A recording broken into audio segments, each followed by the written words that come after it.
1/2 litre தான். ஆனா இதோட வேலை பார்த்தா பெரிய கிரைண்டருக்கே டஃப் காம்படிஷன். இதான் Vijayalakshmi cute 0.5 litre table top wet grinder. சின்ன சைஸ் தான். ஆனா ஒரு ஃபேமிலிக்கு தேவையான அனைத்தையும் இந்த ஒன்று மேனேஜ் பண்ணுது. நான் மோஸ்ட்லி இதுல சட்னி, மிளகா, புதினா, மசாலா, ஒரு 2 பேருக்கு இட்லி, தோசை மாவு அதெல்லாம் குயிக்கா அரையறேன். ஒரு பெரிய கிரைண்டர் வேண்டாம் என்று நினைப்பவர்களுக்கு பெர்ஃபெக்ட் ஆப்ஷன்.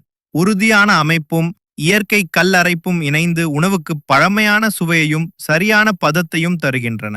கவுண்டர் டாப்ல மிக்ஸி மாதிரி வைக்கலாம். வெறும் 5 மினிட்ஸ் மட்டும் போதும். மேல எல்லாம் கிளீன் பண்ணுமேங்க. Super easy. Bachelors, working women, elders யாருக்குமே இது ஹேண்டி. பக்கத்து வீட்டுக்காரம்மா கூட கேட்டாங்க, எங்க வாங்குனீங்க? இது மாதிரி கிரைண்டர் வீட்ல இருந்தா டெய்லி குக்கிங் ஈஸி ஆயிரும். ஸ்பேஸ் சேவ் பண்ணும், டைம் சேவ் பண்ணும். MRP 6395, after discount 4600, home delivery available. திரையில ஒரு நம்பருக்கு கால் பண்ணுங்க. பிடிச்சிருந்தா சப்ஸ்கிரைப் பண்ணுங்க. நம்ம சேனல்ல இன்னும் நல்ல ஐடியாஸ் காத்துக்கிட்டு இருக்கு.